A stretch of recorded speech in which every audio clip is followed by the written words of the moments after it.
बार जो टॉपिक था कि अच्छे लोगों के साथ बुरा क्यों होता है, या फिर हम इस टॉपिक को अगर जनरल भाषा में कहें तो लॉ ऑफ कर्मा कह सकते हैं कि कर्म के क्या सिद्धांत होते हैं। क्या क्यों ऐसा होता है कि कोई भी कर्म करने पे हमें समझ में नहीं आता कि अच्छा कर रहे हैं तो कभी कभी रिजल्ट अच्छा नहीं मिलता उसका।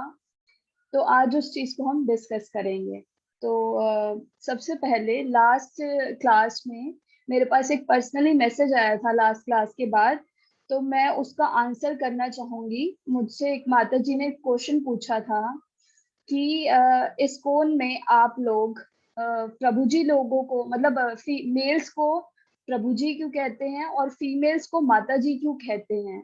तो मैं सबसे पहले इस चीज का आंसर करना चाहूंगी। आई होप जिन्होंने मुझसे क्वेश्चन पूछा था वो है अभी क्लास में, आज वो शायद नहीं आ पाई हैं, तो वो रिकॉर्डिंग सुन लेंगी तो मैं आंसर करना चाहूंगी उसका। तो मेल्स को प्रभु जी इसलिए कहा जाता है क्योंकि हम लोग जो भी जितने भी लोग हैं वो सब भगवान की सेवा में लगे हुए हैं। तो भगवान की सेवा में लगे हुए लोग या फिर जनरली भी हम जो है भगवान जो है भगवान सुप्रीम है और हम उनका एक अंश होने के कारण उनका मतलब जैसे होता है ना कि अगर कोई सोने की खान देखी जाए तो सोने की खान में पूरा चारों तरफ सोना ही सोना है, तो सोने का एक अंश भी सोने के बराबर ही उसका क्वालिटी वाइज सोने के बराबर होगा, क्वांटिटी वाइज अलग है क्योंकि एक अंश है। क्वांटिटी वाइज अगर हम ज्यादा देखें तो ज्यादा सोना, लेकिन क्वालिटी वाइज है तो वो सोना ही, तो सोना सेम है। तो उसी तरह हम लोग भी भगवान का अंश होने के कारण छोटा ही अंश होने के कारण तो हम क्या देखते हैं बाकी जीवों को ये देखते हैं कि हम उनके सर्वेंट हैं, हम दास हैं, दास के भाव में रहते हैं। और क्योंकि भगवान की सेवा में लगे हुए हैं बाकी लोग तो हम उन्हें एक अपने स्वामी के रूप में स्वीकार करते हैं। तो स्वामी का ही ये पर्यायवाची एक वर्ड है जिसको बोलते हैं प्रभु जी।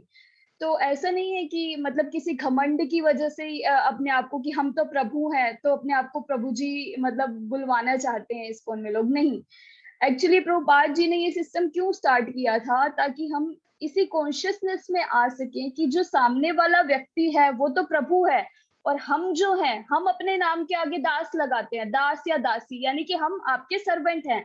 तो जब हम आपके सर्वेंट हैं एक सेवा की भावना से, तो हम सामने वाले व्यक्ति को हम एक अपने स्वामी के रूप में लेते हुए हम उन्हें प्रभु जी कहकर पुकारते हैं। अब प्रभु जी कहने का रीजन ये हुआ और माता जी कहने का रीजन क्या है, जैसे हमारे शास्त्रों में भी वैदिक शास्त्रों में बताया गया है कि एक व्यक्ति को जो खुद की वाइफ है उनको छोड़कर सभी को माता की दृष्टि से देखना चाहिए। और ये एक हमारा मतलब वैदिक टाइम से हमेशा वैदिक टाइम में ऐसे ही बोला जाता था, लेकिन अभी वो चीज डाइल्यूट होती जा रही है। तो प्रभुपाद जी ने अपने मिशन में एक प्योरिटी मेंटेन करने के लिए बाकी जितनी भी सारी फीमेल्स हैं ताकि उनमें एक अगर हम माता बोलेंगे तो माता का एक भाव भी आ पाएगा। तो माता का वो भाव लाने के लिए क्या बोलना स्टार्ट करवाया, माता जी। तो चाहे छोटी बच्ची भी है वो भी माता है, माता के समान ही है। क्योंकि किसी के लिए भी कैसी फीलिंग्स आ सकती हैं, तो छोटी से लेके बड़ी जो कोई भी है उनको माता जी के उससे संबोधन संबोधन किया जाता है। तो खुद को दास मानना और दूसरे को स्वामी मानना, इसलिए प्रभु जी और माता जी ने बता दिया। जैसे मेरा नाम अभी हुआ है, मैं आपको बताना चाहूंगी कि मेरा नाम हुआ है अभी परम शक्ति देवी दासी। परम शक्ति अनम्यूट हो गया आपका, किसी का म्यूट कर लीजिए। हाँ म्यूट कर लीजिए कि जिसका भी अनम्यूट हुआ है, मैं एक मिनट देखती हूँ।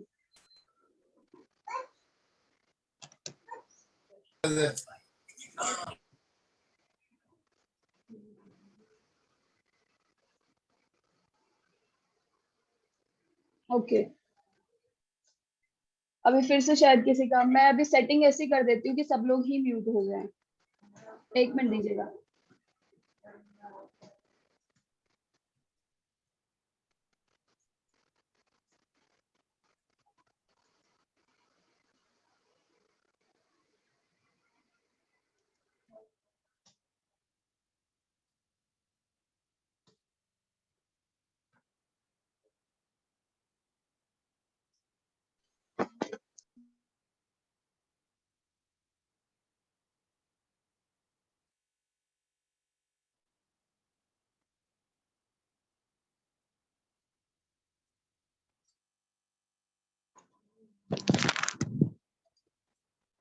हेलो हेलो, हरे कृष्णा। ठीक है। हाँ, तो अब हम आज की कक्षा स्टार्ट करेंगे। तो मैं आपको ये बता रही थी कि अभी जो मेरा नाम हुआ है वो है परम शक्ति देवीदासी। तो परम शक्ति जो है वो राधा रानी का एक नाम है। तो राधा रानी के सर्वेंट इस रूप में महाराज जी ने मुझे नाम दिया है। तो यही बता रही थी मैं कि खुद को दास के रूप में मानना, इसीलिए सामने वाले को स्वामी या प्रभु जी कहकर संबोधित किया जाता है। तो अभी हम आज की क्लास स्टार्ट करते हैं। हाँ, तो जैसा कि हमने पिछली क्लास में डिस्कस किया था कि ये जो संसार है ये दुखालय है। शायद कुछ प्रॉब्लम आ रही है, मैं जस्ट 1 मिनट और लूंगी।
हरे कृष्णा।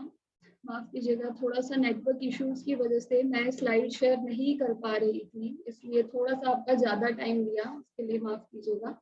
तो हम क्लास स्टार्ट करते हैं। ओम अज्ञानतिमिरन्धस्य ज्ञानाञ्जनशलाकया चक्षुरुन्मिलितं येन तस्मै श्रीगुरुवे नमः। हाँ, तो लास्ट क्लास में जैसे कि हमने डिस्कस किया था कि ये संसार दुखालय है, और ये रीजन डिस्कस किया था कि हमें इस संसार में क्यों डाला जाता है, इस प्रिजन हाउस में क्यों डाला जाता है। तो इसका एक एग्जाम्पल मैं और देना चाहूंगी। एक बहुत ही अच्छा एग्जाम्पल है इस पर कि जैसे कि मान लीजिए कोई एक बच्चा है, ठीक है। तो बच्चा अगर अपनी माता से जिद करता है कि माता मतलब मदर है, वो सब कुछ उसको बना के देती है, चपाती बना के देती है या और भी कोई चीजें बना के देती है बच्चे की फेवरेट, जैसे कि मैगी, नूडल्स, कुछ भी। तो अगर वो बच्चा जिद करता है माता को देखकर कि नहीं मुझे अपना घर घर खेलना है, मतलब मैं खुद से बनाऊंगा, आपकी जरूरत नहीं है, मुझे दे दो। तो माता उसको बोलती है कि तुम्हें अभी नहीं आएगा बनाना, मतलब मैं बना दूंगी तुमको। वो बोलता है नहीं मैं ही बनाऊंगा। तो माता उसको क्या करती है, उसको एक नकली, मतलब वैसा ही एक जैसे कि बच्चे छोटे छोटे घर घर खेलते हैं, तो वैसा ही उसको बनाने के लिए दे देते हैं कि ठीक है तुम जाके बना लो। अब वो बच्चा क्या करता है, जितना उसका मन करता है उससे उतना वो खेलता है, जितना उसका मन करता है। लेकिन जब उसका वो मन भर जाता है, उसको भूख लगती है, तो तब वो फिर माता के पास ही आता है कि नहीं अब मुझे खाने को दो। तो माता उसको बोलती है कि मैं तो तुम्हें पहले ही खाने को ले दे रही थी, तुम्हारे पास सब कुछ तो अवेलेबल है, मैंने तुम्हें सब कुछ दे दिया, सामान भी दे दिया, और तुम्हें वो छोटे छोटे बच्चों के जो होते हैं जैसे चकला बेलन आपने देखा होगा, वो भी दे दिया, तो तुम खुद बना लो। लेकिन वो फिर रोता हुआ कहता है कि नहीं अब मुझे भूख लग रही है, अब आप ही मुझे बना कर दो। तो उसी प्रकार से हम ऐसा ही करते हैं।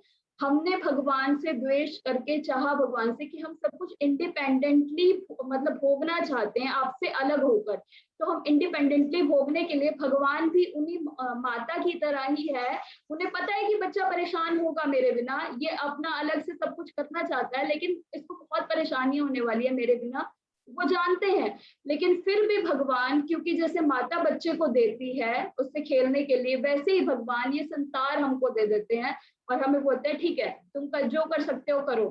फिर उसके बाद जैसे उस बच्चे का मन भर जाता है और उसको भूख लगती है तो वो माता के पास आता है।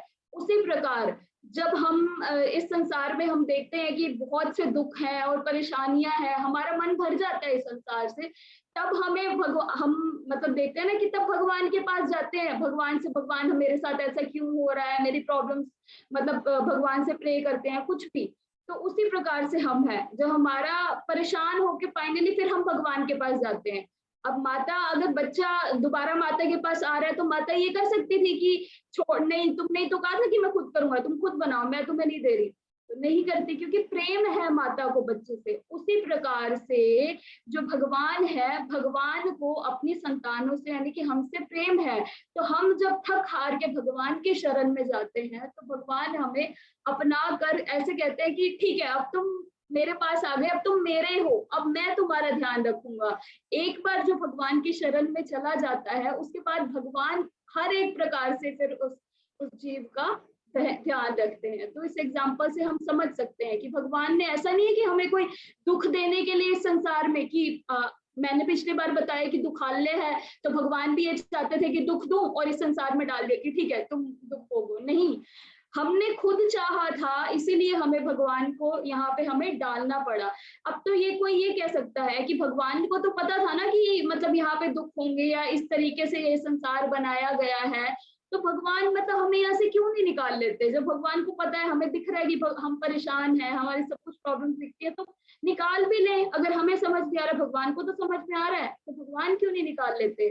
तो उसका आंसर ये है कि भगवान हमारी फ्री विल के अगेंस्ट नहीं चाहते कि हम उनके पास, जैसे माता ने बच्चे को दिया ना एक बार के लिए खेलने के लिए, पता है कि रो रो करेगा जब तक इसको फाइनली समझ में नहीं आएगा कि मैं नहीं कर सकता खुद से, मम्मी की हेल्प से ही होगा। तो उसी तरीके से भगवान हमें देते हैं ये संसार की एक बार ये देख ले, एक बार ये नहीं देखेगा ना तो इसको समझ में नहीं आएगा कि यहाँ पे इसको प्रॉब्लम्स होने वाली है। तो इसीलिए भगवान हमें फिर उसी प्रकार से एक बार देखने के लिए हमें यहाँ पे भेजते हैं। अब भगवान हमें जिद करके क्यों नहीं अपने पास बुला लेते? अब एक बार भेज दिया, ठीक है, भेजने के बाद अब भगवान को दिख रहा है कि हम बहुत प्रॉब्लम्स में हैं, तो फिर जिद करके भगवान अपने पास क्यों नहीं बुला लेते कि ठीक है तुम्हें समझ में नहीं आ रहा, तुम आओ मेरे पास? नहीं, क्योंकि भगवान चाहते हैं कि हम प्रेम से भगवान के पास जाएं। जैसे कि मान लीजिए कोई अगर किसी लड़की को कोई लड़का उसके कान पे रख कर बंदूक कहे कि आई लव यू बोल, मतलब मैं तुमसे प्यार करती हूँ ऐसे बोलो, तो क्या मतलब उसका आई लव यू बोलने का वो भाव होगा जो एक्चुअल में उसका होना चाहिए, जो एक वो खुद का उसके मन से आए, दिल से आए? नहीं। तो उसी प्रकार से भगवान है, भगवान चाहते हैं कि हम ये बात सबसे पहले तो समझ ले कि भगवान के बिना हमारा अस्तित्व नहीं है। दूसरा, हम दिल से उनको प्रेम करें। हम जो भगवान से ईर्ष्या करके इस संसार में आए थे उसको कन्वर्ट करके, ईर्ष्या को प्रेम में कन्वर्ट करके फिर उसके बाद हम भगवान के पास जा सके। इसलिए भगवान हमारी जो इतनी सी फ्री विल जो भगवान ने हमको दे रखी है उसमें इंटरफेयर नहीं करते हैं कि हम खुद भगवान के पास जाएं। तो अब इससे आगे हम डिस्कस करते हैं। यहाँ मैंने ये बताया था कि जैसे मैंने बताया कि ये संसार दुखालय है और दूसरा ये क्या है, ये जेल है, कारावास है। तो कारावास का मैंने बताया था जेलर कौन है, कोई बताना चाहेगा? पिछली बार की क्लास में मैंने बताया था कि जेलर कौन है इस कारावास का, हैंड रेस करके बता सकते हैं।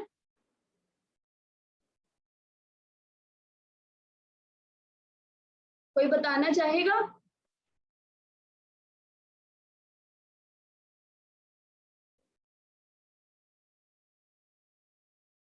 क्या आपको मेरी आवाज आ रही है?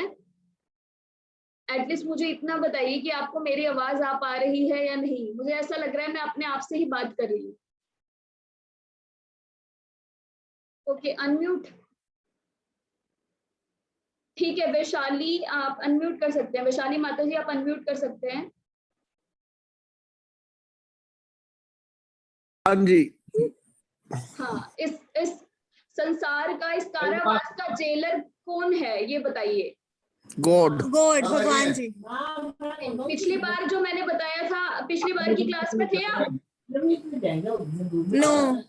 अच्छा, तो पिछली बार की रिकॉर्डिंग जरूर सुनिएगा। अभी मैं बताती हूँ।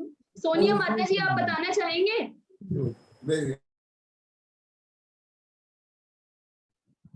आप पिछली बार की क्लास में थी, आप बताना चाहेंगी इस क्लास की, इस कारावास का जेलर कौन है इस संसार का? शायद से गॉड बताया था आपने, भगवान जी खुद हैं। नहीं आप तो लोग फिर ध्यान से नहीं सुन रहे हैं। अब मुझे ऐसा करना पड़ेगा। नहीं, इसीलिए मैं अब की बार से नोट कर रही हूँ, क्योंकि मेरे माइंड से बहुत सारी चीजें स्लिप हो जाती हैं। अब की बार मैं कॉपी पेन लेके बैठी हूँ। आप लोग अपना नोटबुक और पेन लेके बैठिए, क्योंकि ये बहुत ही इम्पोर्टेंट चीजें हैं। ये मजाक एक होता है ना कि ये हमारी लाइफ का सवाल है, हमें निकलना है यहाँ से, तो बहुत सुबह से माता जी मैं इन चीजों को रिमाइंड कर रही हूँ, मैंने पिछली क्लास में क्या किया था। और कल मैं ये सोच रही थी, मुझे बहुत दिन हो गए माता जी के दर्शन नहीं हुए, क्योंकि आपकी क्लास में इतना इंटरेस्ट आता है, इतना अच्छा लगता है कि जैसे हफ्ता भर बहुत दिन हो जाते हैं।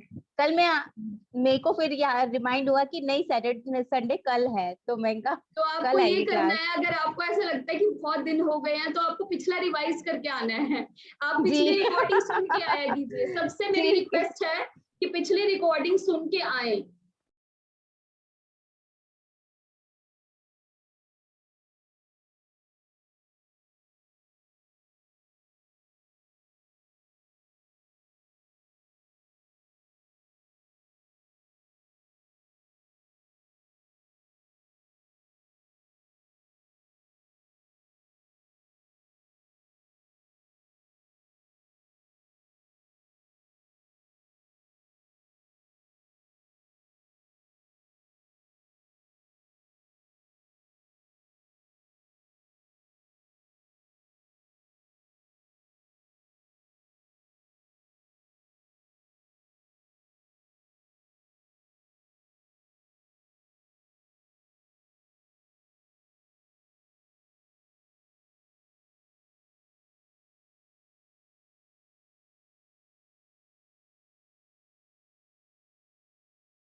हरे कृष्णा माता जी, आप म्यूट हैं।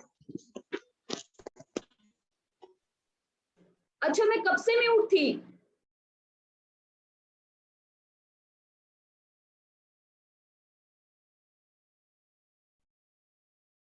खुशहाल माता जी, जब बुआ जी ने आंसर दिया और आप बताने वाले थे तभी म्यूट। ठीक है, सॉरी।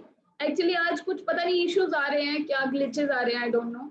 तो मैं ये बता रही थी, ये दुर्गा देवी यहाँ की जेलर है, इस भौतिक संसार की जेलर है दुर्गा देवी। और ये हमें दुख कैसे देती हैं? दुख देती है 3 प्रकार के। मैंने पिछली क्लासेस में दुख बताए थे, आदि आत्मिक, आदि भौतिक और आदि देविक। इसके थ्रू हमें दुख देती हैं। और ये भी बता रही थी मैं कि इनका मोटिव हमें दुख देने का नहीं होता है, इनका मोटिव हमें सुधारने का होता है। जैसे जेल कोई सरकार किसी को दुख देने के लिए नहीं बनाती है, जेल सुधार के लिए बनाया जाता है। वैसे ही ये इनकी सेवा है दुर्गा माँ की, कि आप जो ये संसार के जीव हैं, इनको सिखाने के लिए ये जो मिजरीज हैं वो उनको दें। इसके सिवा मैं ये क्वेश्चन पूछ रही थी कि इसके सिवा और कौन सी 4 प्रॉब्लम्स हैं जो सबको होती हैं और कोई भी टाल नहीं सकता? कोई बताना चाहेगा?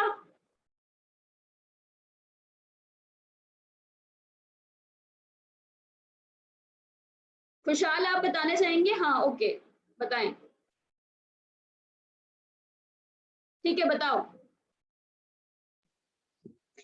माता जी, पहला तो होता है बर्थ, अगला डिसीज, डेथ, और birth, disease, death, old age.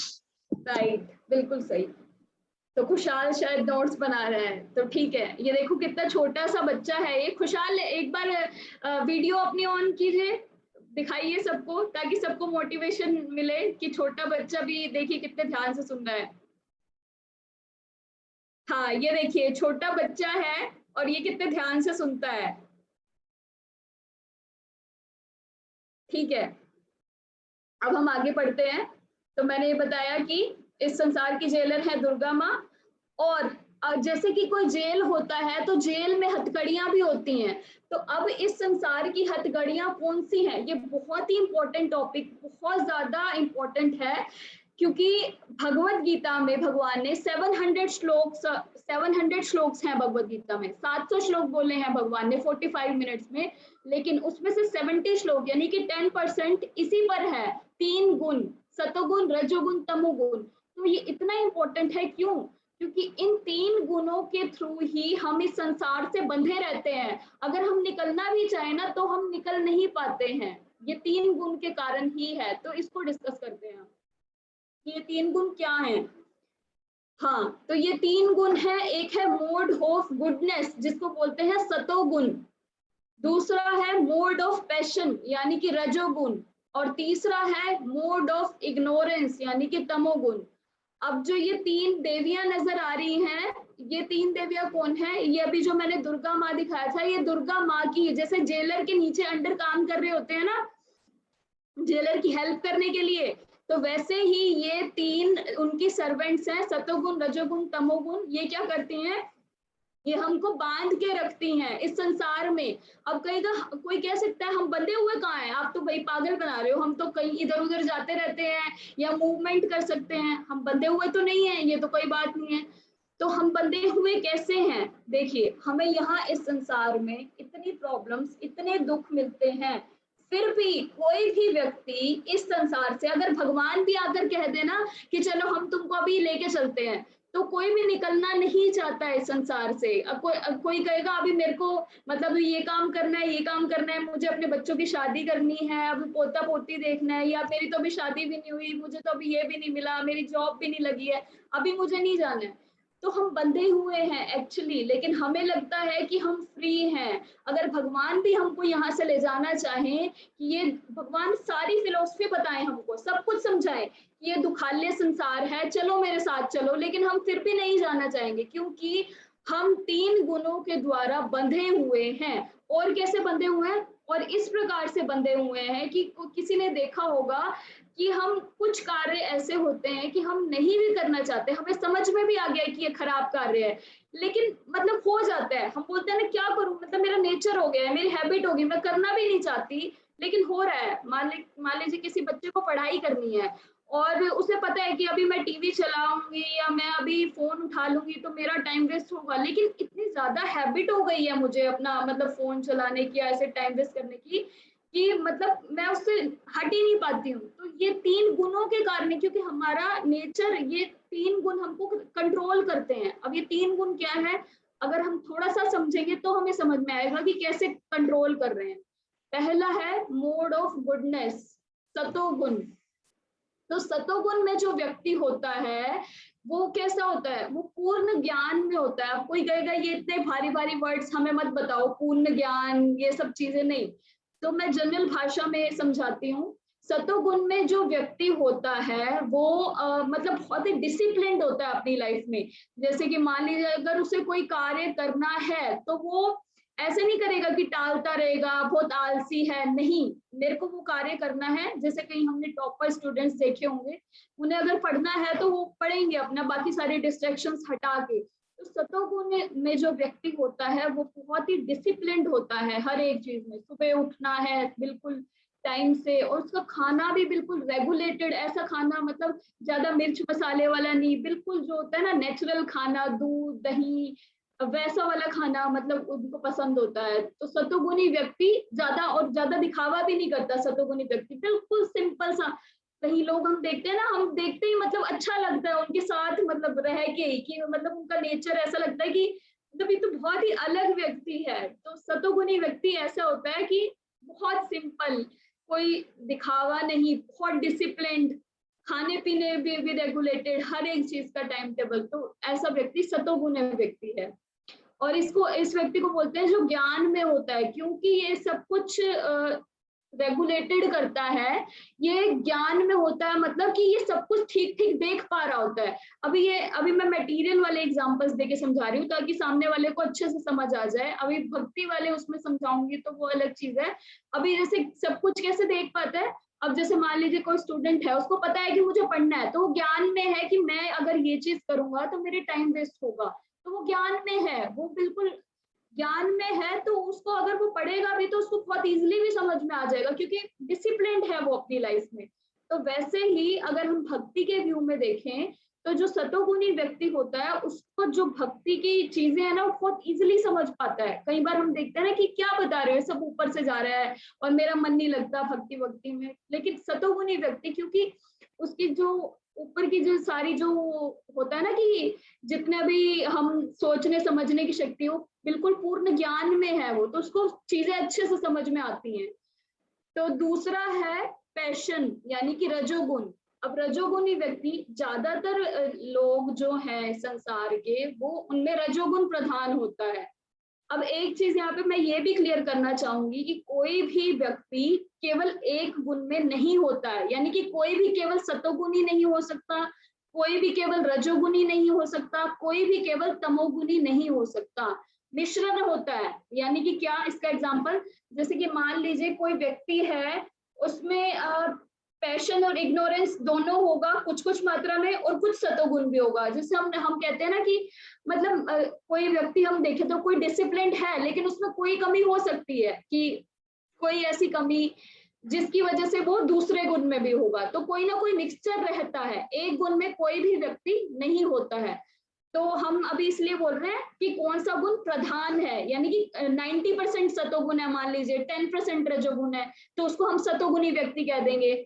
ऐसे ही 90% रजोगुण है, 10% तमोगुण है तो हम उसको रजोगुणी व्यक्ति कह देंगे। तो जौन सा गुण प्रधान होता है हम अभी उसकी बात कर रहे हैं। तो जो रजोगुणी व्यक्ति होगा या जिसमें रजोगुण प्रधान होगा उसमें बहुत सारी इच्छाएं होंगी, मतलब ऐसी इच्छाएं कि व्यक्ति इच्छाओं से ही पागल हो जाए।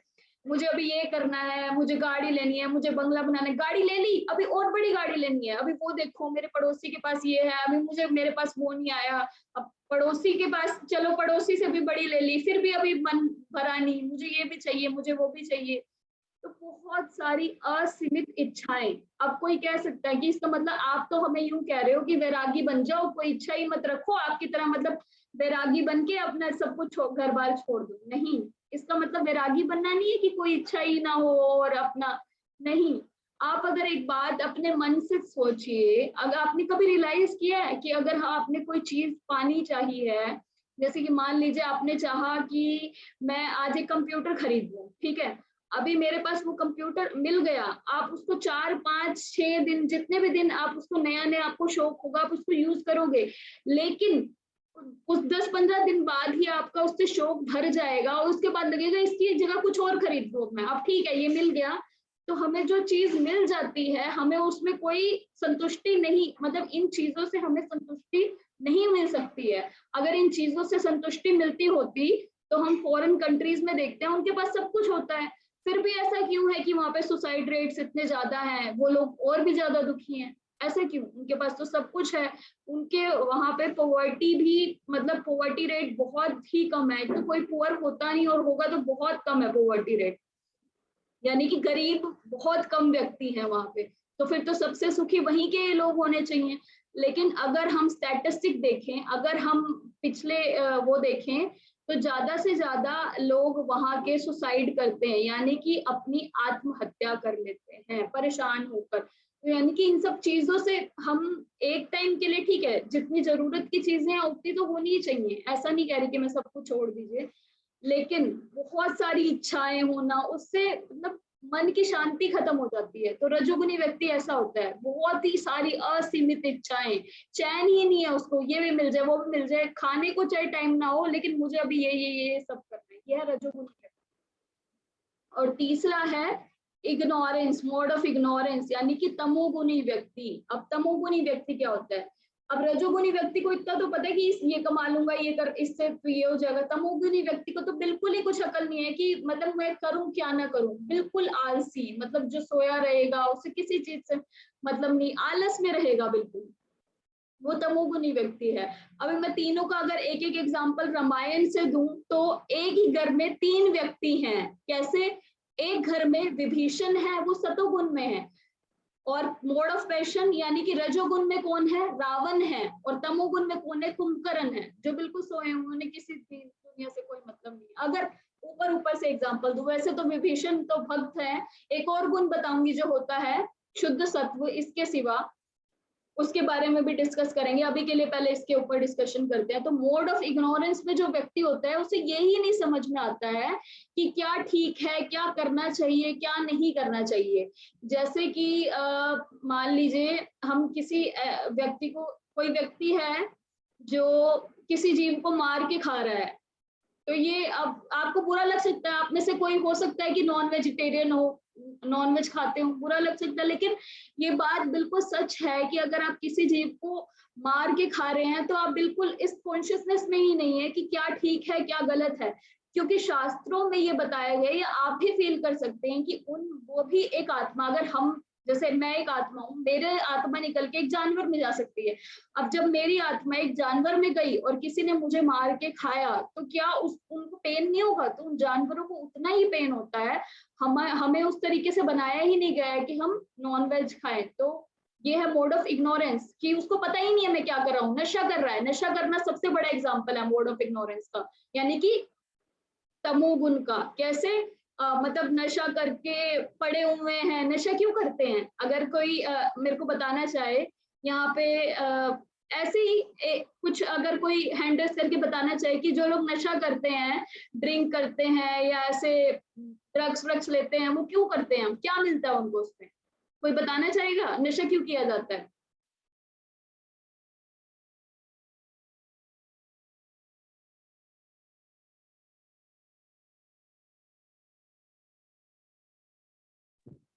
बताइए। हरे कृष्णा माता जी। हरे कृष्णा। माता जी, उनको आत्मिक संतुष्टि मिलती है उससे, उनको रिलैक्सेशन फील होता है कि हम थोड़ा ऐसा थोड़ा कर रहे हैं तो हम सेटिस्फाइड हो रहे हैं। थोड़ा थोड़ा क्लोज। शिवम, आप शिवम प्रभु आप बताना चाहेंगे? शिवम प्रभु जी आप बताना चाहेंगे? हरे कृष्णा। हरे कृष्णा। मतलब कोई नशे से व्यक्ति वो नशा दुनिया के सारी चीजों से कट ऑफ हो जाते हैं और वो अपने में ही खो जाते हैं मेरे ख्याल से। Right right. तो मतलब वो नशा इसीलिए, म्यूट कर लीजिए। नशा इसीलिए किया जाता है, मतलब जो करने वाले होते हैं, एक तो माता जी ने ठीक बताया, सोनिया माता जी ने, कि उनको शांति मिलती है उसको करके। अब शांति मिलती है, लेकिन शांति मिलने का कारण क्या है? वो कट ऑफ हो जाते हैं, उनको कोई दुनिया से मतलब। तो नशा मतलब कि सब कुछ भूल जाना, यानी कि ठीक गलत का भी उस व्यक्ति को कोई भान नहीं रहता। कई कई बार देखते हैं ना हम कि किसी ने ड्रिंक कितनी ज्यादा कर ली है, उसको ये भी नहीं पता चल रहा कि मैं क्या, किसको क्या बोल रहा हूँ, कुछ नहीं पता। तो ये है मोड ऑफ इग्नोरेंस, कुछ नहीं पता, ठीक गलत का भी ज्ञान ना रहना। तो ये बहुत सबसे जो निचली स्तर का है वो मोड ऑफ इग्नोरेंस, तमोगुण है, कि कुछ भी अकल ही ना रहना कि किस क्या करना है, किस सिचुएशन में क्या नहीं करना है। यह है मोड ऑफ इग्नोरेंस। अब जो भक्त होते हैं, भगवान के भक्त होते हैं, तो वो कौन से गुण में होते हैं? वो एक बहुत बड़ा टॉपिक है। ये हम सतोगुण, रजोगुण, तमोगुण को फिर आगे डिस्कस करेंगे। मैं बहुत शॉर्ट में बता रही हूँ अभी, क्योंकि मुझे अभी लॉ ऑफ कर्मा भी कराना है, जो कि अभी हम पिछली बार के सेशन से भी आगे कंटिन्यू कर रहे हैं। बहुत इंपॉर्टेंट है। अभी इस सेशन में मेन इंपॉर्टेंस उसी की है। यहाँ पे मैं बिल्कुल हल्का सा बता रही हूँ, शुद्ध सत्व, वरना इन 3 गुणों पे, और जो चौथा है जो कि इन गुणों में इंक्लूडेड नहीं होता, वो भक्त जो होते हैं, जो कोई शुद्ध वैष्णव है, वो इन तीनों गुणों से परे होते हैं। तो अभी हम जो व्यक्ति हैं, हम इन तीनों गुणों में से किसी 2 गुण में, 3 गुण में, कोई मिश्रण में कार्य करते हैं। अभी अगर हमें इन तीनों गुणों से निकलना है, तो कोई ऐसा व्यक्ति होना चाहिए ना जो इन तीनों गुणों से बाहर हो, तो वही तो निकाल पाएगा। अब मान लीजिए अगर हम जेल में हैं, तो जेल में कोई व्यक्ति जो जेल से बाहर होगा, वही तो हमको बाहर निकाल पाएगा। अगर हमारे साथ कोई कैदी है, वो थोड़ी बाहर निकाल पाएगा, वो तो खुद ही जकड़ा हुआ है जेल में, मतलब बेड़ियों में जकड़ा हुआ है, तो वो नहीं निकाल पाएगा। तो इसीलिए इन बेड़ियों से पार, इनसे बाहर जो व्यक्ति है, जो जकड़ा हुआ नहीं है, वही हमें इनसे बाहर निकाल सकता है। तो वो कौन है? वो जो वैष्णव लोग हैं, जो भक्त लोग हैं भगवान के, जो शुद्ध भक्त हैं, वो धीरे धीरे मोड ऑफ तीनों जो जितने गुण है, mode of goodness, passion, ignorance, इससे ऊपर उठ के एक और जो गुण होता है जिसको बोलते हैं शुद्ध सत्व। शुद्ध सत्व क्या है? शुद्ध सत्व वो स्टेज है अब जिसमें ना तो सतोगुण रहता है, ना तमोगुण रहता है, ना रजोगुण रहता है। अब कोई कह सकता है कि आपने हमें बताया था कि सतोगुण अच्छा है, तो अब शुद्ध सत्व में जाने की क्या जरूरत है? हम सतोगुण में भी तो रह सकते हैं, सतोगुण तो बहुत अच्छा है। देखा जाए तो वास्तव में सतोगुण बहुत अच्छा है। कोई भी व्यक्ति बिना सतोगुण में आए कभी भी शुद्ध सत्व तक तो पहुंच ही नहीं सकता। तो सतोगुण वास्तव में बहुत अच्छा है, क्योंकि उसमें ज्ञान होता है, उसमें समझ होती है, बहुत ही अच्छा व्यक्ति होता है सतोगुणी। लेकिन जब हम यहाँ से निकलने के लिए, तीनों ही, चाहे अच्छी बेड़ी हो या बुरी बेड़ी हो, बांधने, सब लोग बांधने का ही काम कर रही हैं सभी बेड़ियां। तो अगर तीनों में से किसी भी गुण में रहेंगे वो बांधेंगी। जैसे कि मान लीजिए अगर कोई मोड ऑफ गुडनेस में है, जैसे कि मान लीजिए कोई साइंटिस्ट को हम बोल रहे हैं, वो मोड ऑफ गुडनेस में है, यानी कि बहुत ही डिसिप्लिन्ड है, हर एक काम बहुत अच्छे से, मतलब डिसिप्लिन्ड रूप में करता है, ज्ञान में है, उसे बहुत सारा ज्ञान है, लेकिन उसको एक चीज जो है, उसको उसका अहंकार आ जाएगा जो कि फिर उसको बांधेगा। तो ये मोड ऑफ गुडनेस भी बांधने वाला ही है, ये भी एक हथकड़ी ही है, अच्छी हथकड़ी या खराब हथकड़ी, लेकिन है हथकड़ी। तो इसीलिए हमें इससे भी ऊपर उठना होता है, जो कि शुद्ध सत्व है। उसमें ये तीनों गुण, शुद्ध सत्व ऐसी कंडीशन है जिसमें ये तीनों गुण हम पे कोई प्रभाव नहीं डालते हैं, यानी कि हमें इन सब चीजों के इन्फ्लुएंस में नहीं आना पड़ता है। जैसे कि ये कंट्रोलर है, ये तीनों गुण हमको कंट्रोल कर रहे हैं। अब मैं पहले ये बताती हूँ कंट्रोल कैसे कर रहे हैं।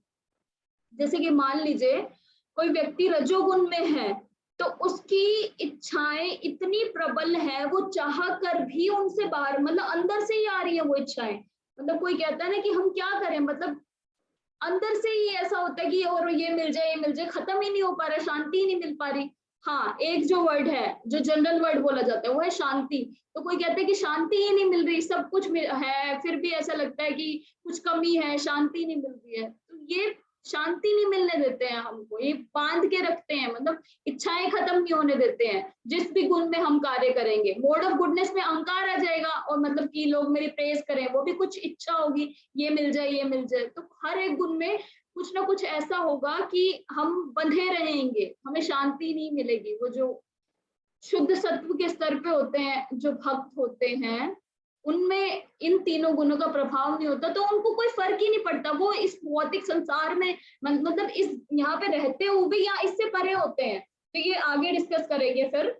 अभी फिलहाल इतना जानना है कि ये 3 गुण हैं, और इन 3 गुणों की वजह से हम इस संसार में बंधे हुए हैं। ये 3 गुण बहुत ही इंपॉर्टेंट टॉपिक है, तो चाहे हम इसको अगली बार ले सकते हैं, लेकिन अभी हमको लॉ ऑफ कर्मा डिस्कस करना है, तो हम आगे चलते हैं। अभी ऊपर ऊपर से मैंने ये बता दिया कि सतोगुण, रजोगुण, तमोगुण क्या होता है, और किस प्रकार का व्यक्ति किस किस गुण में होता है। अगर कोई किसी व्यक्ति के पास भगवत गीता है, तो मैं बता देती हूँ, आप लोग पढ़ सकते हैं घर से। तो भगवत गीता के कौन से चैप्टर्स हैं जिनमें सतोगुण, रजोगुण, तमोगुण, ये 3 गुणों के बारे में बता रखा है, तो आप लोग उठा के पढ़ सकते हैं। हाँ, एक है अध्याय 16 देवी तथा आसुरी गुण, और दूसरा है अध्याय 14 प्रकृति के 3 गुण। ये इसमें पूरा कंप्लीट अच्छे से डिटेल में बता रखा है। तो अगर अगली बार चाहे तो हम भगवत गीता से ही उठाएंगे और 3 गुणों को अच्छे से डिस्कस करेंगे। और अभी क्योंकि इसका फायदा ये नहीं है, क्योंकि अभी मुझे ये भी बताना पड़ेगा फिर हमें इन 3 गुणों से निकलना कैसे है, यानी कि जो मैंने सिचुएशन बताई शुद्ध सत्व में आना है, तो उसमें आना कैसे है, तो जो कि बहुत ही वास्ट टॉपिक है, तो वो डिस्कस फिर हम अगली बार करेंगे। तो आगे बढ़ते हैं। Law of Karma. हाँ, तो ये एक मोस्ट अवेटेड टॉपिक है, सब लोग बहुत वेट कर रहे थे कि इस चीज के बारे में हर कोई पूछता है तो ऐसे क्यों होता है, अच्छे लोग हैं, हमने तो कोई बुरा काम नहीं किया तो हमारे साथ क्यों मतलब ऐसा बुरा बुरा हो रहा है, हम तो सब कुछ अच्छा करते हैं। या बुरे व्यक्तियों को देखते हैं तो देखो वो तो मजे कर रहा है और फिर भी उसको सब कुछ अच्छा अच्छा मिल रहा है, वो लोग मतलब इतने बुरे बुरे काम कर रहा है फिर भी अच्छा मिल रहा है, तो अच्छा बनने का क्या फायदा, बुरा ही बने रहे। तो ऐसे ऐसे क्वेश्चंस होते हैं लोगों के। तो अभी हम ये बता रहे हैं कि ऐसा क्यों होता है। अब ये देखिए, इन दिस वर्ल्ड, इस दुनिया में कुछ ऐसे लोग हैं जो अमीर बन के पैदा होते हैं, ये किसी के हाथ में नहीं है, भगवान ने पैदा कर दिया अमीर, ठीक है। कुछ अमीर बन के पैदा होते हैं, कुछ गरीब बन के पैदा होते हैं, कुछ बहुत ही वीक बन के पैदा होते हैं, और there is so much suffering around us. तो ऐसा क्यों है कि कुछ बहुत ही गरीब हैं, कुछ बहुत अमीर हैं, और हम देखते हैं कुछ बहुत सुंदर हैं, कुछ बिल्कुल ही ऐसे हैं, जबकि किसी के कंट्रोल में नहीं है, तो बाय बर्थ ही है ऐसा। तो भगवान क्या मतलब सबके लिए अलग अलग है क्या, किसी को कुछ अच्छा दे रहे हैं, किसी को कुछ बुरा दे रहे हैं, तो भगवान ऐसा क्यों करते हैं। तो जन्म से ही है, हमने तो कुछ किया नहीं इसमें। तो अब हम ये डिस्कस करेंगे ऐसा क्यों है। और दूसरी चीज, लोग कहते हैं कि हमारे चारों तरफ इतना दुख है, इतना दुख क्यों है, क्यों भगवान इतना दुख दे रहे हैं, कौन रिस्पॉन्सिबल है, भगवान रिस्पॉन्सिबल है, भगवान पार्शियल है क्या, मतलब भगवान वो करते हैं किसी के साथ अच्छा किसी के साथ बुरा, सबके लिए इक्वल नहीं है, या भगवान इतने क्रूअल क्यों है। हाँ, तो अब देखिए, God is compared to a जज, द सेम जज अवार्ड्स। अब जैसे कि एक अदालत में जो न्यायाधीश होते हैं, जज होते हैं, वो सबके लिए इक्वल होते हैं। भगवान उन जज की तरह है जो कि आपके कर्म, आप परमात्मा जो है वो जज की तरह है, जो आपके कर्मों के साक्षी हैं। आप कर्म मतलब जो भी हम काम कर रहे हैं, छोटा बड़ा, हमें ये भी नहीं पता होता कि हम कब पाप कर रहे हैं, कब पुण्य कर रहे हैं, कब क्या कर रहे हैं, छोटे बड़ा कुछ भी काम करते रहते हैं, हर वक्त कोई काम करते रहते हैं, तो हम इतने कॉन्शियस नहीं होते हैं काम करते वक्त कि हमें समझ आ रहा हो कि वो काम का रिजल्ट क्या होने वाला है। तो भगवान सिर्फ उस जज की तरह हैं जो साक्षी हैं, जो देख रहे हैं कि आप क्या कर रहे हैं, और वही सेम जज अवॉर्ड करता है, वही सेम जज आपको जेल में भी डाल सकता है। जो अच्छे लोग हैं, यानी कि दो पक्ष हैं अगर अदालत में, तो ऐसा क्यों है कि जज एक पक्ष, जज के क्या वो रिश्तेदार लग रहे हैं जो क्राइम करके क्रिमिनल आए हुए हैं, या एक क्रिमिनल है, मान लीजिए दो पार्टीज हैं, एक क्रिमिनल है एक क्रिमिनल नहीं है, तो क्या एक भगवान का रिश्तेदार है कि भगवान इनका जज का रिश्तेदार है कि जज एक को सपोर्ट कर रहे हैं दूसरे को सपोर्ट नहीं कर रहे हैं। नहीं, ये कोई भी रिश्तेदार नहीं है जज के। जज एक बिल्कुल वो होता है ना कि निष्पक्ष रूप से जो भी कर्म जैसा जैसा, यानी कि जिसने अगर किसी को मारा है तो वो उसका सारे जितने भी एविडेंस देखेंगे उसके हिसाब से सामने वाले कहेंगे हाँ तुमने मारा है तो तुम्हें सजा मिलनी चाहिए, और जिसने नहीं मारा है उसको फिर बाइज्जत बरी कर देना चाहिए। तो जज बिल्कुल निरपेक्ष रूप से अपना फैसला सुनाते हैं। तो क्या कह रहे हैं, जज gives different judgments according to activities of individuals. हर एक व्यक्ति की एक्टिविटीज के अकॉर्डिंग डिफरेंट जजमेंट्स देते हैं, and law of the land, और जो भी कानून बने हुए हैं उसके हिसाब से जजमेंट दी जाती है। उसी तरीके से भगवान को कंपेयर करा, भगवान कंपेयर करने की जरूरत नहीं है, भगवान एक साक्षी ही है। भगवान हमारे कर्मों के हिसाब से, भगवान उसमें इंटरफेयर नहीं करते हैं कि आप मतलब इस व्यक्ति ये इसके साथ मैं इसकी हेल्प कर दूं, इसका ये कर दूं या इसका बुरा कर दूं। भगवान को क्या और कोई काम नहीं पड़ा कि मतलब वो किसी के साथ बुरा करने आएंगे या किसी के साथ अच्छा करने आएंगे, नहीं, ये हमारे कर्मों के हिसाब से ही परमात्मा रूप में भगवान हमारे अंदर साक्षी रूप में बैठे हुए हैं। हम जो भी कर्म यानी कि जो भी कार्य कर रहे हैं उसके एक गवाह के रूप में बैठे हुए हैं परमात्मा के रूप में, और देख रहे हैं कौन क्या कर्म कर रहा है, और उसी के हिसाब से हमें उसका फिर रिजल्ट मिलता है। अब इसमें एक मोस्ट कंट्रोवर्शियल क्वेश्चन ये हो सकता है कि मैंने तो इस जन्म में या मैंने तो अभी कोई कर्म ऐसा किया ही नहीं, तो मेरे साथ ऐसा क्यों, तो वो भी डिस्कस करेंगे।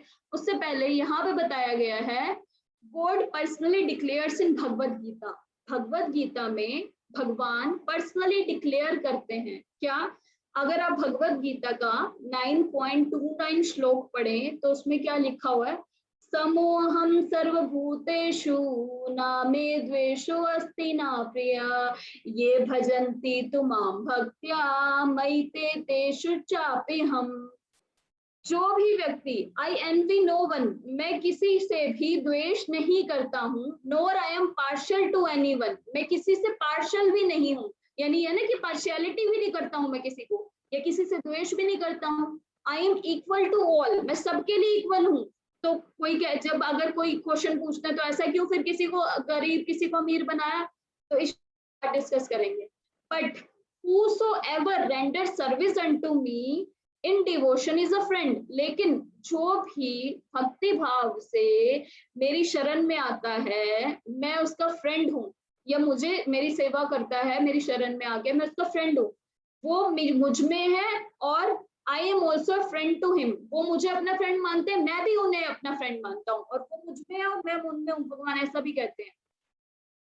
तो फिर कोई कह सकता है, अभी तो आप कह रहे थे कि भगवान पार्शियल नहीं है, तो यहाँ पे ये बताया गया कि भगवान तो अपने भक्तों का, जो उनकी शरण में आते हैं उनकी साइड लेते हैं, वो मुझ में है मैं उनमें हूँ, लेकिन भगवान साथ में ये बोल रहे हैं कि मैं पार्शियल नहीं हूँ।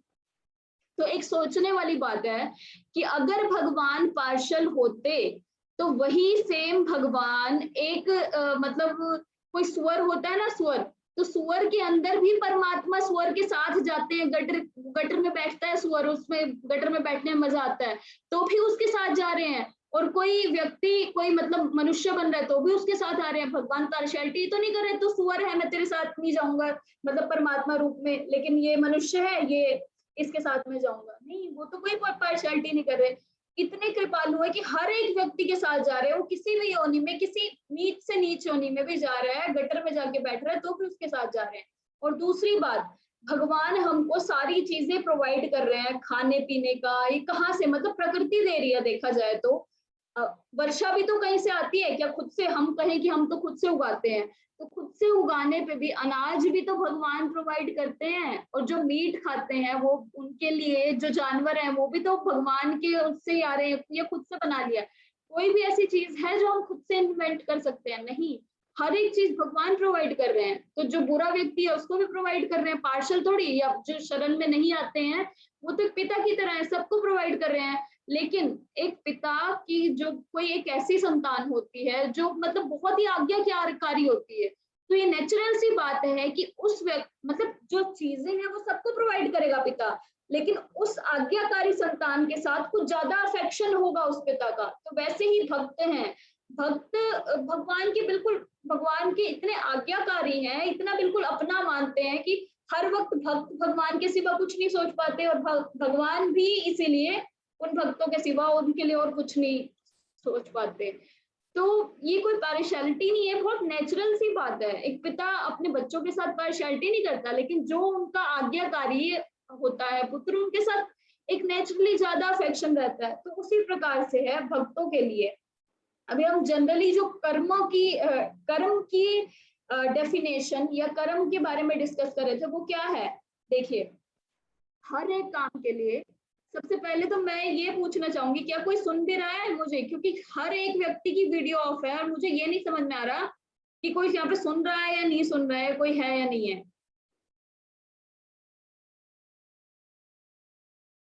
अपनी वीडियो ऑन कीजिए।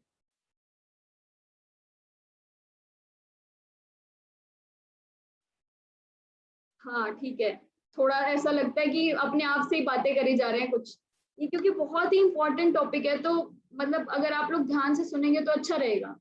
तो लॉ ऑफ कर्मा क्या है? जैसे कि हमने ये पढ़ा होगा साइंस में थर्ड लॉ ऑफ न्यूटन था। किसने किसने थर्ड लॉ पढ़ा है? ऐसे ही हैंड रेज कर सकते हैं, डिजिटली नहीं, ऐसे ही। थर्ड लॉ पढ़ा है? थर्ड लॉ में क्या है?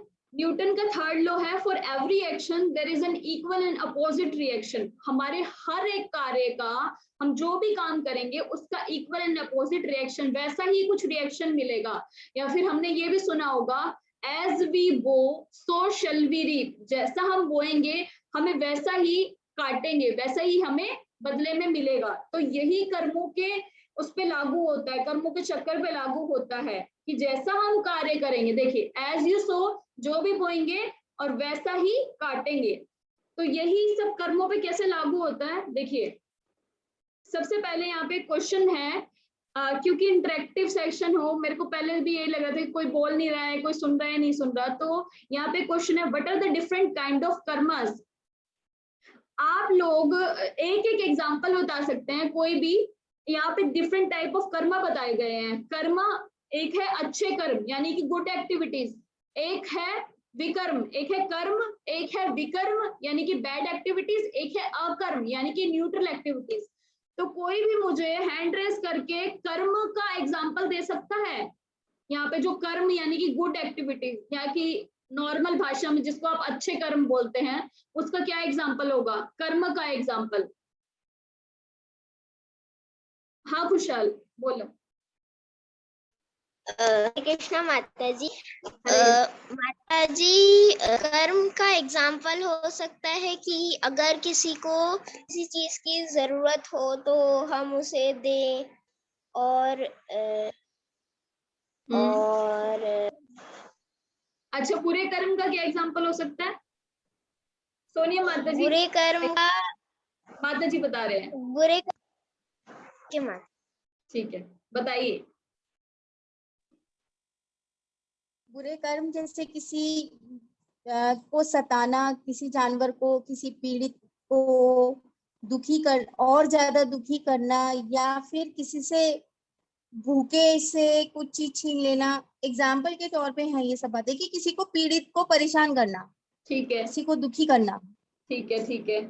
और अकर्म का कोई एग्जांपल किसी को पता है? अकर्म क्या होता है? हाँ शिव प्रभु जी बताइए। हरे कृष्णा। हरे कृष्णा। जैसे कोई साइंटिस्ट है, वो समाज के लिए और सबके लिए बहुत अच्छा कर रहा है, मतलब कि वो किसी का बुरा नहीं कर रहा, वो सिर्फ अपना काम करता है, पढ़ता है और सोसाइटी के लिए कंट्रीब्यूट करता है। बट वो कृष्णा की डायरेक्शन में, कृष्णा को पाने के लिए इस डायरेक्शन में कुछ भी नहीं कर रहा, तो एक तरह से वो न्यूट्रल कर्म है। Okay, note exactly. ठीक है, मैं बताती हूँ अब।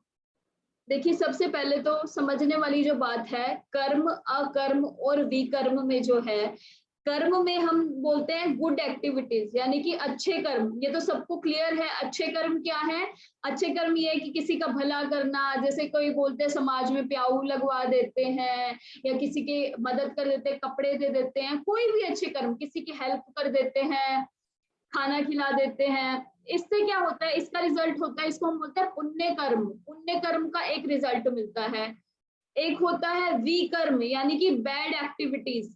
बैड एक्टिविटीज का रिजल्ट, दो कर्म तो हमें एग्जैक्टली समझ में आते हैं, हर कोई समझता है अच्छे और बुरे कर्म। बुरे कर्म या किसी को सताना, या फिर बुरे कर्म में और क्या होता है? पाप कर्म। पाप कर्म ये समझना बहुत जरूरी है। ये टॉपिक इतना इंपॉर्टेंट है, क्या मैं थोड़ा सा ये सेशन एक्सटेंड कर सकती हूँ? क्योंकि आज टेक्निकल प्रॉब्लम्स आ रही थी, तो उसकी वजह से वैसे भी थोड़ा लेट हो चुका है, तो मैं थोड़ा सा सेशन एक्सटेंड कर सकती हूँ, हाफ एन आवर या 15 मिनट्स।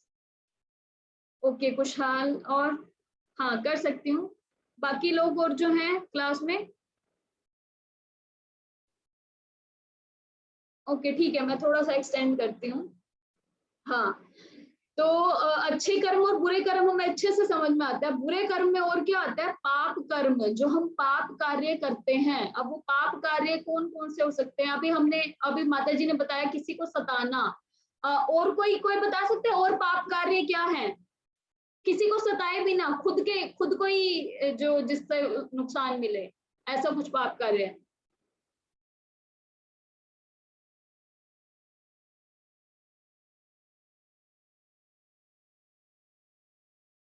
सोचिए, हाँ बताइए। अनम्यूट करना पड़ेगा आपको, अनम्यूट कीजिए। हाँ हरे कृष्णा। हरे कृष्णा। हाँ, पाप कर्म ऐसा है जैसे मैंने किसी का व्यक्ति का काम करवाने के लिए रिश्वत ली, तो एक ये पाप कर्म कहलाएगा। नहीं, ये तो ठीक है, मैंने अभी ये पूछा, ये तो ठीक है, ये तो सबको क्लियर है। ऐसा पाप कर्म जिससे हम खुद को ही नुकसान कर रहे हैं, खुद का ही नुकसान हो रहा है। पाप कार्य कौन कौन से होते हैं? दोबारा क्वेश्चन रिपीट करेंगे? हाँ, ऐसा कर्म, ऐसा पाप कार्य जिससे हम खुद को ही नुकसान कर रहे हैं, ये तो दूसरे को रिश्वत दी, ठीक है, रिश्वत वाला ठीक है, हम बोल सकते हैं पाप कार्य है। और कौन सा एग्जाम्पल हो सकता है जिससे हम खुद को नुकसान कर रहे हैं? ये एक एग्जाम्पल है, ठीक है, रिश्वत लेना पाप कार्य है, इससे सामने वाले को मीट ईटिंग भी एक, हाँ हाँ हाँ, यही मीट ईटिंग भी एक बैड एक्टिविटी। हाँ, यही चीज मैं जानना चाह रही थी। पाप कार्य कौन कौन से होते हैं? पाप कार्य हैं किसी को मार के खाना, मीट ईटिंग, इलिसिट सेक्स यानी कि हमारी जिससे शादी हुई है उसके अलावा किसी से भी संबंध रखना, ये पाप कार्य है, ठीक है। और क्या है? जुआ खेलना, ये पाप कार्य, इससे हम खुद का ही नुकसान कर रहे हैं। जुआ खेलना एक पाप कार्य है। और कौन सा है, कोई बताना चाहेगा? नशा करना एक पाप कार्य है। तो इसीलिए श्रील प्रभुपाद जी ने ये पाप कार्य, ये जो 4 पाप कार्य हैं, ये धर्म के जो 4 स्तंभ हैं, सत्यता, दया, पवित्रता, ये जो 4 स्तंभ हैं धर्म के, उनको खंडन करते हैं। तो इसलिए श्रील प्रभुपाद जी ने सबसे पहले ये चीज स्टार्ट कराई कि इन 4 कार्यों को तो सबसे पहले बंद कराओ, जो पाप के स्तंभ हैं, मतलब जिन पाप का मतलब जीता जागता प्रतिमान रूप है। किसी को मार के खाना, ऑब्वियसली खुद को ज्यादा नुकसान कर रहे हैं हम उससे। कैसे उससे हम समझेंगे कैसे? देखिए, अगर कोई व्यक्ति, अगर मैंने किसी को मार के खाया, सामने वाले को तो मार के खाया, ठीक है, सामने वाले को मार के खाया, सबसे पहली बात कि उस व्यक्ति के उस जीव को पेन हो रहा है, हम उसको पेन दे रहे हैं, ठीक है। दूसरा, खुद का नुकसान, खुद का इसमें क्या नुकसान कर रहे हैं? खुद का ये नुकसान कर रहे हैं कि आज मैंने किसी जीव को मार के खाया, कल वही जीव मेरे को मार के खाएगा किसी रूप में। अब चाहे वो अगले जन्म में हो, चाहे उससे नेक्स्ट जन्म में हो। अब समझने वाली बात यह है कि कोई ऐसा बोलता है ना कि मैंने इस जन्म में तो कोई बुरा कार्य नहीं किया, तो मुझे क्यों? तो हमने पिछले जितने भी जन्मों में, क्योंकि मैं एक जीव हूँ, मैं ये शरीर नहीं हूँ, मैं एक जीव हूँ, और जीवात्मा इस संसार में, यानी कि यहाँ इस एक के बाद एक हमारा जन्म होता रहता है। ये नहीं कि मैं यही हूँ, मेरी एज इतनी ही है, जीवात्मा हूँ क्योंकि मैं सोल हूँ और मैं बहुत टाइम से हूँ। कभी ये जन्म हो गया, मरने के बाद सोचने वाली बात है, कहीं हम जाते हैं तो मरने के बाद दूसरा जन्म मिलेगा। तो वो जीवात्मा की कंटिन्यू होती रहती है, लाइफ साइकिल चलती रहती है। तो ऐसा नहीं है कि अभी इस जन्म में मैंने जितने जो कर्म किए उसी का रिजल्ट मिलेगा। एज अ जीवात्मा मैंने जितने कर्म किए उसका या तो इस जन्म में मिल जाएगा, यानी या फिर इस जन्म में मैंने जो किया उसका अगले में, उससे अगले में, या आज से 100 जन्म बाद मिल जाएगा कभी भी। तो कोई कह सकता है अरे ये तो बहुत ज्यादा प्रॉब्लम की बात है, मतलब मैंने इतने पहले, आज से 100 साल पहले कोई बुरा कार्य किया हो, उसका मुझे अब मिले, तो अब ये मेरी तो कोई गलती नहीं है, अब मैं क्या करूं, मैं इसको खत्म कैसे करूं फिर? तो उसका भी मतलब तरीका है, वो अब आगे जानेंगे। और दूसरा, कोई ये कह सकता है तो इसको रोकूं कैसे? सबसे पहले तो इसको रोकना पड़ेगा, पाप कार्य बंद करने पड़ेंगे, नहीं तो ये जुड़ता जा रहा है। मतलब आज जो मैं कार्य कर रही हूँ उसका अगला कोई रिजल्ट मिलेगा, अगले जन्मों में और जुड़ता रहेगा, फिर पिछले जन्मों का अभी कैसे खत्म होगा। तो बहुत ही ज्यादा लंबी साइकिल है ये। क्योंकि विचार करो, एक बार बैठ के सोच के 1 मिनट सोचो कि मैंने इस जन्म में कोई भी पाप कार्य नहीं किया, लेकिन जो मेरी पिछला जितना मेरा खाता है, मैंने पिछले जितने भी कर रखे हैं, वो तो अब मुझे आगे भुगतने पड़ेंगे, वो तो मेरे कंट्रोल में नहीं है। आज से अगर मैं सोचूं कि अभी नहीं कर रही, लेकिन पिछले का क्या होगा, तो ये अब डिस्कस करेंगे। ये सबसे ज्यादा डिस्कशन की चीज है। इसी को कर्म, अकर्म और विकर्म कहा गया है, जो कि बहुत इंपॉर्टेंट चीज है। उसको हम अभी सबसे एंड में डिस्कस करेंगे। सबसे पहले ये डिस्कस करते हैं कि किस वाले कर्म से क्या क्या रिजल्ट्स मिलते हैं, क्योंकि ये फाइनल वाली चीज है ना, फिर इससे निकले कैसे? या फिर जो यहाँ पे ये जो चीज बताई गई थी अकर्म, जो अभी शिवम प्रभु जी ने भी बताया थोड़ा, या फिर उसके बाद हम इस सारी साइकिल से कैसे बाहर निकले कि और कोई एक काम करके दूसरा फिर कोई रिजल्ट मिले, फिर कोई काम करके तीसरा रिजल्ट मिले। अब यहाँ पे समझने वाली एक बात और है, अच्छे कार्य का भी रिजल्ट मिलता है और बुरे कार्य का भी रिजल्ट मिलता है, खत्म तो होते ही नहीं। तो ऐसे तो फिर चलता ही रहेगा हमारा, मतलब जन्म चलते रहेंगे, निकलेंगे कैसे बाहर हम? क्योंकि देखिए, पुण्य कर्म करेंगे तो पुण्य कर्म से हमें, पाप कर्म से तो समझ में आता है हमें नरक मिलेगा या कुछ ऐसा भुगतने को मिलेगा, लेकिन पुण्य कर्म भी ऐसा है शुगर कोटेड। पाप कर्म है पॉइजन, पुण्य कर्म है शुगर कोटेड पॉइजन।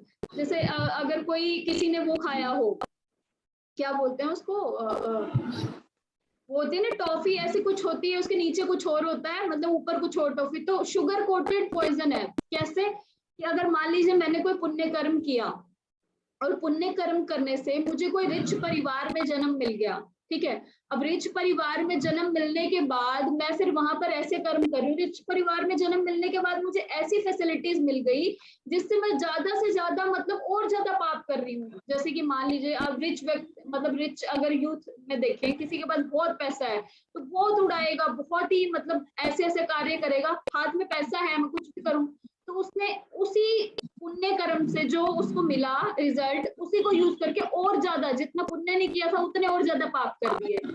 तो ये जो पुण्य कर्म भी एक तरीके से फंसाने वाला भी है, क्योंकि इससे हमें ऐसी चीजें मिलेंगी जो हमको फंसाएंगी। तो ना तो हमको पाप करना है ना तो पुण्य करना है, फिर आप कहेंगे करना क्या है, आज तक तो हमने दो ही चीजें सुनी थी, पाप या पुण्य, तो फिर क्या करना है? यही सबसे इस सेशन के एंड में बताऊंगी कि ऐसी चीज करनी है जिसकी वजह से हम ये पूरी साइकिल ही खत्म कर देंगे, ना पाप ना पुण्य, पिछले जितने कर्म है उसको भी खत्म। तो उससे पहले हम समझते हैं कि कौन से कर्मों का क्या क्या रिजल्ट मिलता है। जैसे कि मान लीजिए how quickly does one get the result of Karma. अब कोई ये कहे कि मैंने पिछले जन्म में कोई कर्म किया मान लीजिए, तो मुझे अब ये कैसे पता चले कि कौन सा कर्म कितनी कितनी टाइम बाद उसका क्या क्या रिजल्ट मिलेगा। जैसे कि मान लीजिए कई कर्म ऐसे होते हैं जो कि इंस्टेंट कर्म होते हैं, एटीएम की तरह। जैसे मान लीजिए एटीएम में क्या होता है, एटीएम में हम गए, पैसे निकाले, लेके आए, तो यानी कि हमने कर्म किया, हमको इंस्टेंट रिजल्ट मिल गया। कई बार हम कहते हैं ना, जैसे मान लीजिए मैं आपको कह रही हूँ कि पिछले जन्मों में किया उसका रिजल्ट अब मिल रहा है, ऐसा ऐसा हो रहा है, तो ऐसा कैसे कह सकते हैं कि इस जन्म में किया उसका अब ना मिल रहा हो। कई बार हम देखते हैं, बोलते हैं ना लोग कि जो इस अभी करोगे वैसा ही उसका रिजल्ट मिल जाएगा आपको। तो हर तरीके के कर्म है, पिछले वाला भी हो सकता है और इस जन्म वाला भी हो सकता है। कैसे? कुछ कर्म ऐसे होते हैं जो इंस्टेंट होते हैं, यानी कि अभी जो कर्म किया उसका अभी तुरंत रिजल्ट मिल गया, इसी जन्म में थोड़े दिनों बाद रिजल्ट, जैसे एटीएम। और कुछ होते हैं डीलेड कर्म, जो कि अभी कर्म किया, क्या पता अगले जन्म में मुझे उसका रिजल्ट मिले, क्या पता उससे अगले जन्म में मिले, पता नहीं कितने जन्म में मिले, तो वो होते हैं डीलेड कर्म। हाँ, जैसे कि चेक, चेक में मतलब एकदम से नहीं, हमने चेक लिख के दिया तो एकदम से नहीं हम उसको निकलवा सकते, लेकिन एटीएम में निकलवा सकते हैं। और दूसरा आगे क्या कह रहे हैं, what is the duration of result. Duration क्या है, जैसे कि मान लीजिए इंस्टेंट कर्म जो मैंने किया, इंस्टेंट कर्म का कैसे क्या रिजल्ट मिला, मान लीजिए मैंने किसी को चाटा मारा, सामने वाले ने मुझे चाटा मार दिया, बस तुरंत रिजल्ट मिल गया, यह है इंस्टेंट का एग्जांपल। डीलेड का क्या, किसी ने किसी की हत्या की, मान लीजिए आज किसी ने किसी की हत्या की, आज से 5 वर्ष बाद वो व्यक्ति उसकी, वो कुछ भी बने, जानवर भी बने, उस तरीके से वो उसकी हत्या करेगा, यह है डीलेड कर्म। फिर आगे देखते हैं law of Karma works on home. जो कर्म के नियम है वो किस पे कार्य करते हैं, तब पे। मतलब कई बार हम देखते हैं ना कि मान लीजिए कुछ हम कहते हैं कि सुनामी आ गई, तो सुनामी आने पे बहुत सारे लोग मर गए, या फिर अर्थक्वेक आ गया उसमें बहुत सारे लोग मर गए, तो फिर वो कैसे हुआ, मतलब तो उस चीज को डिस्कस करेंगे यहाँ पे। अभी फिलहाल यहाँ पे क्या बता रहे हैं, इंडिविजुअल कर्म, यानी कि मैंने अपना काम किया और मुझे उसका रिजल्ट मिला। जैसे कि मान लीजिए मैं अकेली गाड़ी में बैठी थी, मैंने कोई बुरा कर्म किया, ठीक है, मैंने किसी को पिछले जन्म में मारा था, अब मैं इस जन्म में किसी ने मेरी गाड़ी का एक्सीडेंट किया, मैं मरी, सिर्फ मैं थी उस गाड़ी में, तो ये मेरा ओन कर्म है, सिर्फ मेरा कर्म, तो इसलिए सिर्फ मैं मरी, उसमें और कोई नहीं मरा। उस अगला द लॉ ऑफ कर्म वर्क होम, इसमें है कोलेक्टिव कर्मा, यानी कि फैमिली नेशनल लीडर। इसमें हम अर्थक्वेक का एग्जांपल ले सकते हैं। एक बिल्डिंग में अर्थक्वेक आया, अर्थक्वेक में उस बिल्डिंग में मान लीजिए कम से कम 52 फ्लैट्स हैं, और 52 फ्लैट्स में मान लीजिए कितने लोग रह सकते हैं, मान लीजिए 100 लोग रहते हैं, तो 100 लोग रहते हैं, ऐसे ही अप्रोक्सीमेट 100 लोग रहते हैं, तो 100 लोग में से 70 लोग मर गए और 30 बच गए, तो ऐसा कैसे, मतलब कर्म का अगर वो चल रहा है तो सबके कर्म एक साथ ऐसे थे, तो ये होता है कोलेक्टिव कर्म। मान लीजिए किसी ने मिलकर कोई बुरा कार्य किया तो उनको इकट्ठे उसका रिजल्ट मिल जाएगा, जैसे कि मान लीजिए कई लोग हैं जो मिलके रेप करते हैं या मिलके किसी को मारते हैं, तो उनका कोलेक्टिव कर्म मिलेगा वो, यानी कि मिलके ही उनको सजा भुगतनी पड़ेगी उसको। जैसे कि मैंने अर्थ के क्वेक का एग्जांपल दिया, या कोई बोट में बैठ के जा रहे हैं सारे मर गए, तो मिलके ही उनको उस चीज का रिजल्ट मिलेगा, यह है कोलेक्टिव कर्मा। अब आगे देखते हैं, जैसे कि ये देखिए दिखाया प्लेन क्रैश हो गया, अब उन्होंने सब लोगों ने मिलके ऐसा कोई कार्य किया था जो उनको रिजल्ट मिला कि प्लेन क्रैश हो गया और बोलो मर गए। हाँ, अब ये कह रहे हैं कि अगर मुझे नहीं पता है कि मतलब मेरे इस कार्य से ये रिजल्ट मिलेगा, या मुझे नहीं पता था कि इससे मेरे को ये रिजल्ट मिलने वाला है, नहीं तो मैं नहीं करती, मतलब मुझे तो किसी ने लॉ ऑफ कर्मा बताया नहीं कि मैं ऐसा काम कर रही हूँ तो इसके बदले में मुझे ये मिलेगा, तो भी मुझे रिजल्ट मिलेगा। तो इसका आंसर है yes, ignorance is not an excuse. हर एक कर्म का रिजल्ट मिलेगा, चाहे वो आपको पता है चाहे आपको नहीं पता है। अभी मान लीजिए मुझे नहीं पता था कि मतलब मेरे से ऐसा कोई कार्य हो गया कि इसका रिजल्ट ये होता है, किसी को कुछ भी गलती से हो गया, लेकिन मेरे को उसका रिजल्ट मिलेगा ही मिलेगा। जैसे फॉर एग्जांपल अगर हम बाहर की कंट्री में जाएं तो वहां पे जितने भी ड्राइविंग होती है वो राइट साइड में होती है, लेकिन इंडिया में लेफ्ट साइड में होती है। अब कोई वहां पे जाके कहे कि ये लोग कितने पागल हैं, राइट साइड तो मतलब गाड़ी चला रहे हैं, तो लेकिन और मैं अपने लेफ्ट पे ही चलाऊं तो मेरा चालान कटेगा, चाहे मुझे पता था या मुझे नहीं पता था कि राइट साइड में ड्राइविंग करनी है। तो उसी तरीके से अगर मुझे पता है या नहीं पता है, वो आपको जानना चाहिए कि मेरे को इस कर्म का ये रिजल्ट मिलने वाला है, इसका ये रिजल्ट मिलने वाला है। तो हर एक कर्म का कोई ना कोई रिजल्ट मिलता ही है। अनकॉन्शियसली मतलब हम जानबूझकर करें कोई काम या जानते हुए करें, उसका रिजल्ट मिलेगा ही मिलेगा। हाँ, तो एक और क्वेश्चन ये होता है लोगों का, एक क्वेश्चन और ये होता है, डज गुड एंड बैड कर्म नलिफाई ईच अदर?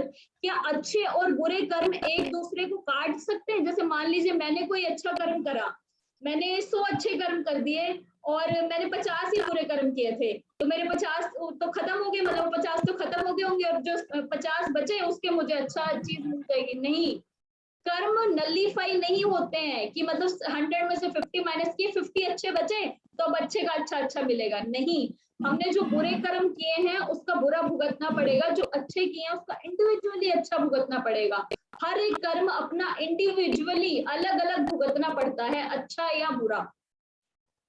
उसके बाद आगे चलते हैं, ये देखिए जैसे कि 7 - 4 क्या हुआ, 7 - 4 7 - 4 बताइए क्या हुआ, 3 हुआ, तो नलिफाई हो गया। जैसे मैंने अभी एग्जांपल दिया ना, 100 में से 50 तो 50 अच्छे बचे तो फिर अच्छा हुआ, ऐसा नहीं होता है कर्म की, उसमें ऐसा नहीं होता है। अगला क्वेश्चन है, why do bad things happen to us though we do so much good in this birth? यही मैंने आंसर दे दिया, हम इस जन्म का अच्छा करें या इस जन्म में अच्छा कर रहे हैं या बुरा कर रहे हैं उसका कोई फर्क नहीं पड़ता। जो लोग पूछते हैं ना कि मेरे साथ क्यों बुरा हुआ, मैंने तो अभी कुछ भी बेकार नहीं किया है इस जन्म में, तो वो पिछले जितने भी जन्म है, पिछले सारे जन्मों का चलता है, इस जन्म का कुछ नहीं होता है। तो granary tank in a village but goes in comes out first. हाँ, ये जैसे मैंने पिछली क्लास में भी एक एग्जांपल दिया था, जैसे कि मान लीजिए अगर कोई घर पे हम गेहूं रखने वाला एक ट्रंक रखा हुआ है हमने, ठीक है, ट्रंक नहीं, वो गेहूं रखने वाला एक बड़ा सा किसी ने देखा हो तो वो हम बड़ा सा हम घर में रखते थे, तो उसमें अगर मान लीजिए पिछले साल की गेहूं रखी हुई है नीचे और इस साल हम और गेहूं लाके हमने ऊपर से डाल दी, अब नीचे की सड़ रही थी हमने ध्यान नहीं दिया, ऊपर से नई गेहूं डाल दी। अब नीचे से जैसे वो नीचे से निकालने का एक जगह होती है, तो वहां से जब निकाला तो कोई मान लीजिए बच्चा कहे कि ये देखो ये तो सड़ी हुई गेहूं है, इस बार तो हमने सारी सड़ी हुई गेहूं ली है, उस व्यक्ति को बोलो जिससे लेके आए हैं तो खराब है। तो उस व्यक्ति को ये नहीं पता कि ये पिछली बार वाली, उस बच्चे को ये नहीं पता कि पिछली बार वाली नीचे थी, तो सड़ी हुई गेहूं तो पहले वाली है जो अभी निकल रही है। तो उसी तरह ये जो अभी हमको बुरा मिल रहा है वो हमारे पिछले वाले कर्म है, ये इस एग्जाम्पल से हम समझ सकते हैं। तो अभी फिर अच्छा हमको पता ही नहीं चल रहा है कि हम अच्छा बुरा कुछ भी कार्य हो रहा है, मतलब अनकॉन्शियस रूप में भी हमसे कर्म हो रहे हैं, तो फिर क्या करें, क्या करना चाहिए फिर हमको? तो अब जो करना चाहिए, 3 प्रकार के जो कर्म होते हैं जिससे मैंने पहले डिस्कशन किया था, अब उस पर डिस्कस करेंगे जो कि सबसे इंपॉर्टेंट चीज है। अगर किसी के पास भगवत गीता है तो आप खोल सकते हैं, जिससे हम कर्म, अकर्म और विकर्म ये डिस्कस करेंगे। मैं 1 मिनट दीजिए मुझे। हाँ 1 मिनट। भगवत गीता हो तो खोल सकते हैं, क्योंकि ये बहुत इंपॉर्टेंट टॉपिक है, तो मैं अच्छे से समझाना चाहती हूँ।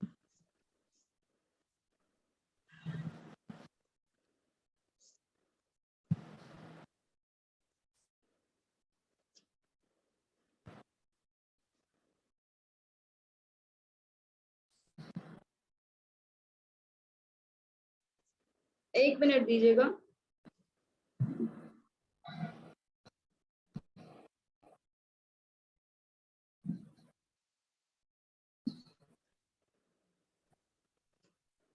ठीक है, कर्म, अकर्म और विकर्म क्योंकि बहुत लंबा टॉपिक है, तो हम इसको अगली बार डिस्कस कर सकते हैं, क्योंकि अभी इतना ज्यादा टाइम हो चुका है, आप लोग इतना वेट शायद नहीं कर पाएंगे, तो अगली बार डिस्कस करते हैं कर्म, अकर्म और विकर्म क्या है। बहुत इंपॉर्टेंट है, क्योंकि अभी हमने ये तो समझ लिया कि हम जो भी कार्य कर रहे हैं हमको उसका रिजल्ट मिल रहा है, चाहे हमने पिछले जन्म का किया, तो अभी हम कुछ भी बुरा नहीं कर रहे तो हमें पिछला भुगतना पड़ेगा, जिसको हम बोलते हैं प्रारब्ध। तो हमारे जो पिछला है, तो हम इसको कैसे खत्म करें, फिर अब क्या करें, हम पिछला तो हमारे हाथ में नहीं है। तो ये सब हम फिर अगली क्लास में डिस्कस करेंगे, क्योंकि पहले ही 20 मिनट्स ऊपर होने वाले हैं, तो बहुत ज्यादा लंबा सेशन हो जाएगा। और कर्म, अकर्म और विकर्म इतना ऐसा डेप्थ वाला टॉपिक है कि इसको समझना बहुत ही ज्यादा अच्छे से जरूरी है। तो अगली बार फिर हम इसको इस वाले सिर्फ इसी को कर्म, अकर्म और विकर्म इतना पढ़ेंगे। उसके बाद फिर जो मैंने आपको बताया था कि हम अगर चाहें तो सतोगुण, रजोगुण, तमोगुण भगवद गीता में पढ़ सकते हैं, या फिर हम फिर अगला कोई और सेशन लेंगे। अगर आपके कोई प्रश्न हैं या फिर आप कुछ बोलना चाहते हैं तो आप बोल सकते हैं या पूछ सकते हैं, हैंड रेज कर सकते हैं या बोल सकते हैं।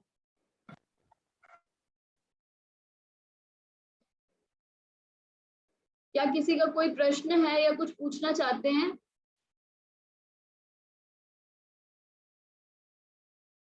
हाँ सोनिया माता जी बताइए।